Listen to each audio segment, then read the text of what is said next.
Robin Padilla. Oy, bakit kaya mga kababayan biglang nag-quit itong si Senator Robin Padilla na siya po ay tatakbo bilang BP kapag inutusan daw siya ni Tandang Digong, mga kababayan?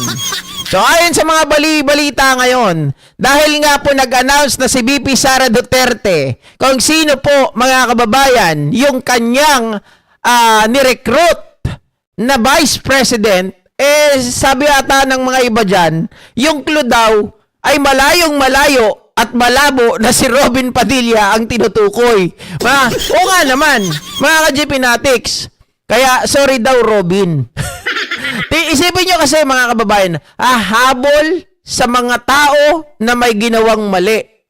Ano? Pag si Robin kasi, ibang habol niyan, suntukan. Diba? Suntukan. Ang habol niyan. O, pag sisuntukin niya ba yun? Palagay ko, hindi siya yun talaga. Malabo na si Robin Padilla, mga kababayan. Di ba, maalala po natin nung nakaraan, ay sinasabi niya, ng kanyang asawa, hindi na natatakbo si Senator Robin dahil hindi natin siya, hindi daw tayo deserve, mga kababayan, ni Robin Padilla. Baka baliktad. Hindi natin deserve si Robin. Di ba? Yun ang totoo. Oo. Eto nga, mga kababayan, mga ka-GPnatics, bigla pong nagsalita itong si Robin Padilla ngayon na kung saan po, mga kababayan, nagkakapikunan na naman sila nitong si Ronald Llamas. Mga kababayan, sabi kasi ni Senator Robin, I have no plan to run for Vice President. Sabi niya gano'n. Di ba? Sabi niya gano'n nung nakaraan. Kapag inutos ni Digong na tumakbo ako, ay tatakbo ako. Alam nyo naman, ayaw ko talaga sa politika, pero pag inutos ni Digong, gagawin ko yun. Sabi niya, di ba, mga ka-GPnatics? Ibig sabihin, si Robin tuta talaga. Si Robin ay isang tao, mga ka-GPnatics, na sunod-sunuran. Na kahit ayaw, kapag si Digong ang nag-utos, hindi dapat mabali. Di ba? Tapos biglang nung nag-announce si Sara Duterte, sabi niya siguro, teka, hindi pala ako yun. Hindi pala ako yun. Parang napahiya, mga kababayan. Kaya biglang sinabi, I don't have any intention to run.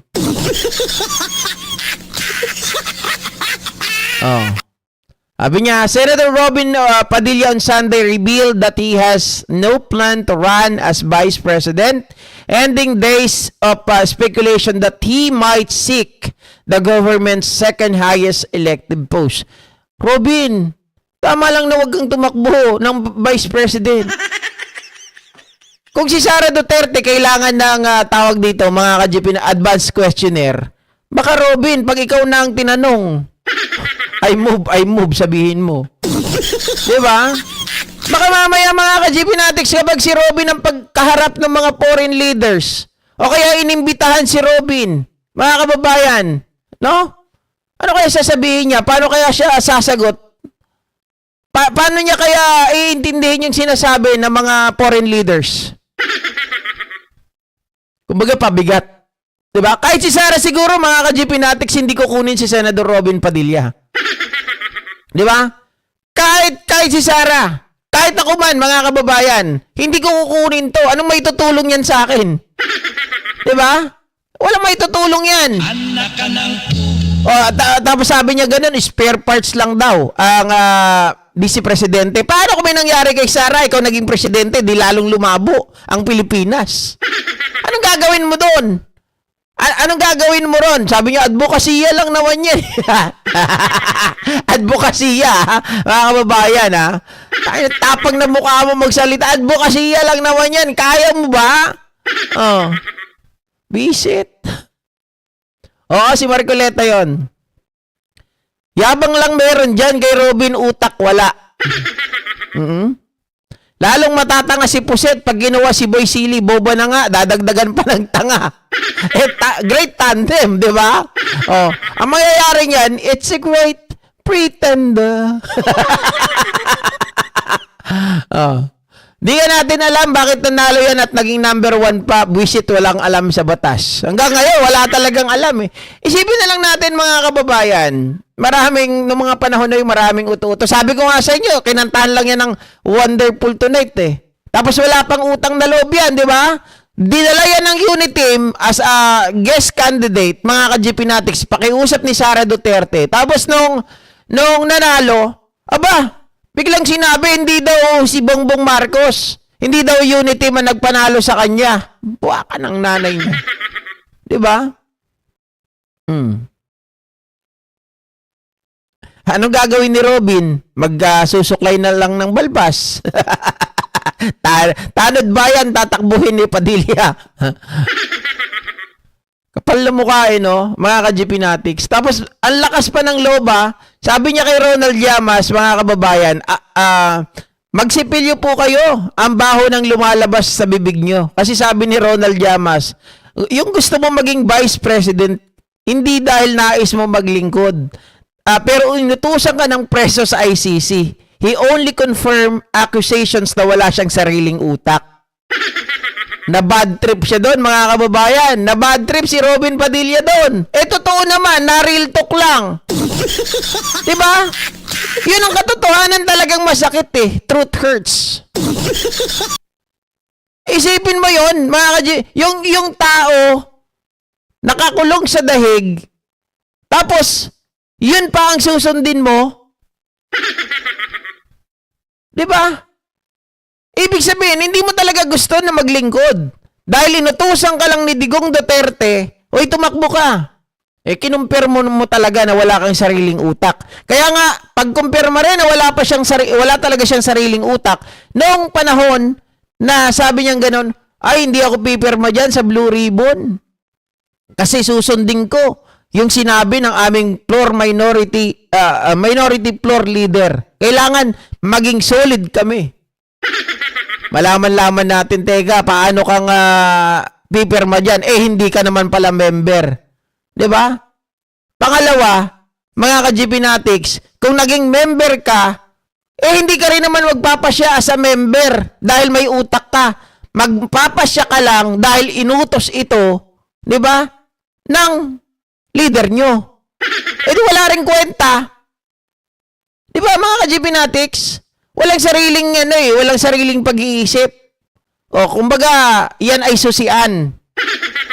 Robot ba? Robot.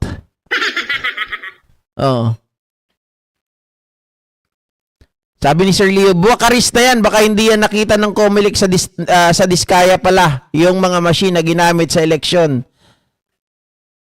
Hindi, palagay ko naman, sikat kasi artista eh.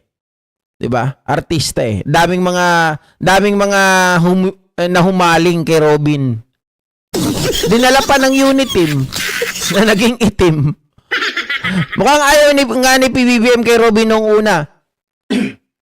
Excuse me. Oo. Mga kababayan. Diba? Halos hindi nga yan nagpapansinan. Kaya siguro mga ka-GP Natics, nung nanalo na, biglang ang pangit ng bunganga.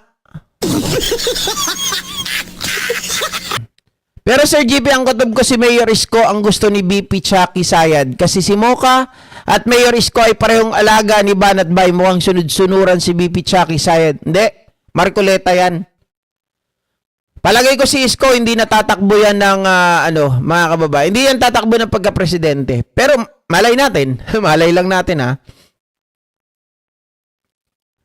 Kung ako sa'yo, Robin, pagsasaka na lang sa tren, wala ka naman palang silbi sa bayan. Hindi, marami bumoto kay Robin, mga ka-GP Natics. Kasi nga, kilala. Diba? Yun naman palagi, artista. Pero, nung huli, visit siya talaga kay Ronald Llamas kasi siya daw yung naging sukatan kaya walang nanalo ng 2022 election. Excuse me. Grabe, mga ka-GP Natics. So, sabi dito, nagpalitan ng matinding salita si Senator Robin Padilla at ang dating presidential advisor na si Ronald Llamas matapos magugat ng usapin sa posibleng pagtakbo ng senador sa pagka-vice presidente sa darating na 2028 national election. Nagsimula ang tensyon ng questionin ni Llamas ang independensya or independent ni Padilla bilang leader. Ayon kay Llamas, tila kinumpirma lamang ng senador ang mga akusasyon na wala itong sariling utak. Aray! Matapos ihayag ni Padilla na bukas siyang maging running mate ni Vice Presidente Sara Duterte kung ito magiging direktiba ni dating Pangulong Rodrigo Roa Duterte. Yung gusto mo maging presidente or vice president, hindi dahil nais mo maglingkod pero utusan ka ng preso sa ICC. He only confirmed accusations na wala siyang sariling utak. Hindi naman nanahimik ang senador at agad na binweltahan ng analis. Maring pinabulaanan ni Padilla na may personal siyang ambisyon sa mas mataas na posisyon at nilinaw na ang kanyang pagtalima ay tanda ng disiplina sa kanilang partido, ang PDP Laban. Mga ka-GPnatics, alam mo, hindi porkit inutos, totoo naman yung sinabi ni Llamas eh. Hindi porkit inutos ni Rodrigo Roa Duterte, alam mo dapat yung kapasidad mo bilang isang tao. 'Di ba? Diyan pa lang sa Senado hindi ka na makasunod eh. Diyan pa lang sa Senado, parang mga kababayan napaka-late bloomer mo na eh. Hanggang ngayon, yung late bloomer, sabihin natin kahit pa paano nagbo-bloom eh.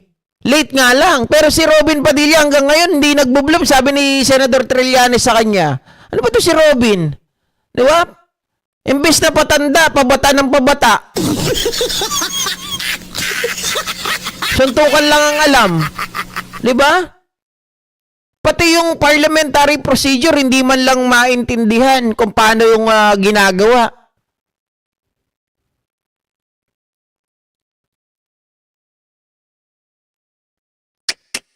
Grabe. Ito, sabi dito. Aniya bilang membro ng partido, tanging si dating Pangulong Rodrigo Roa Duterte na kanilang chairman ang may huling say sa kanyang tatahaking landas sa politika. Tama. Mga kababayan, talagang talaga to, susian. Diba? Pag sinabi nung matanda, gagawin ni Robin. Hindi niya malang iniisip, nakakahiya na siya. Mga ka-GPnatics. Binigyan din ni Padilla na mayroon siyang delikadesa at hindi siya katulad ng ibang politiko na nagsasagasaan para lamang sa sariling interes. Asan doon ang delikadesa, Robin? 'Di ba? Alam mo sa sarili mo na wala kang kakayahan. Alam mo sa sarili mo na tau-tauhan ka lang at hindi mo mauunawaan, maiintindihan yung mga trabaho dyan. Tapos gusto mo pang tumakbo pag inutusan ka ni Digong? Mas malala ka pa kay Bongo, dakilang Julalay. Sabi dito, ibahin mo ako, Mr. Llamas. Kahit hindi ako politiko, marunong akong sumunod sa partido. Kapag nasa partido ka ba, mga kababayan, hindi ba yun mga politiko? Di ba, ang alam ko pag nasa party ka, mga politiko yung mga nandun. Ibahin daw siya. Iba ka nga talaga, Robin. Kasi ikaw yung tao na nakilala namin na walang sariling utak. Di ba? Hindi ako marunong managasa at manuwag ng pinuno at kasama dahil sa ambisyon. Ganun. Hindi raw marunong manuwag ng pinuno at kasama dahil sa ambisyon. Pero dahil hindi ka marunong manuwag, ikaw na ngayon ay laughing stock. 'Di ba? Katatawanan mga ka-GPnatics itong si Senator Robin Padilla. Alam mong hindi ka nararapat doon. Tapos gusto mo tumakbo ka dahil inutos ng pinuno nyo. Sabi niya pa dito, sundin mo kasi ang payo sa iyo ni Atty. Guanzon. Magsipilyo po kayo, baho nang lumalabas sa bibig ninyo, matinding hirit ng senador. Ay, nainis itong si Robin, mga kababayan. Naging ad hominem na. Dapat issue-issue lang. Ano, bakit kailangan pati bunganga? Ginagaya mo pa si Guanzo na pangit si Llamas. Isasabihin niya, napakaganda niya kasi. Di ba?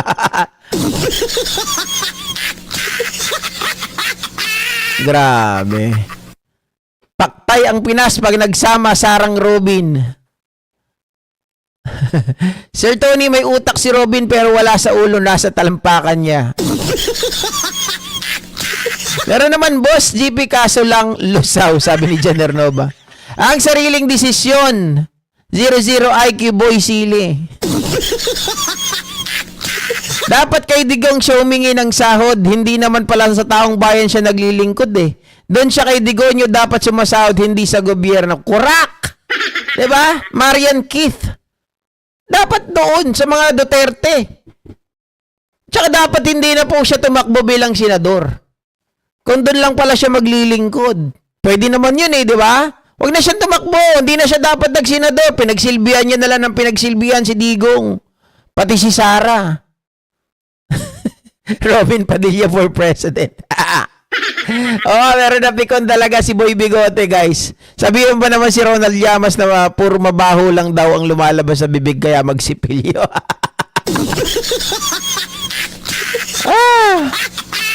Oy, Dexter Valdez Toy, ba't ngayon ka lang? Parehong Bopols magsasama na, ano to? Nanang ko, lahat ng mineral sa bansa natin. Kamin na lang ng mga Tsekwa. Gagawin talaga tayong probinsya ng singkit. Aha.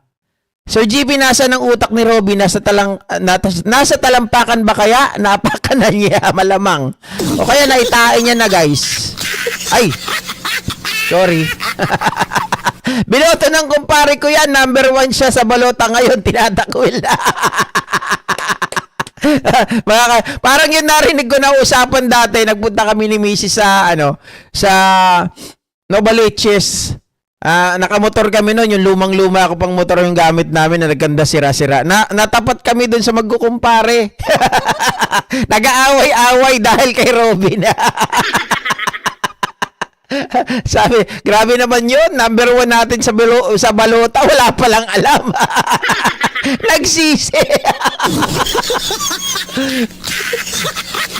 Diyos ko, yung panahon yun ng I move. Pahiyang-pahiya siya talaga dun. Tawa ko ng tawa doon sa nagiinuman eh. Ang lakas mag-alaskahan. Robin Padilla, takbo hanggat kaya, baka biglang baka biglang magkasaklay ka na rin. Nako. Ay, nako. Meron pa ba tayo? Ay, may dalawa pa. Ayun, mga kababayan, ito naman ang pag-usapan natin. Etong si Jam Magno, mga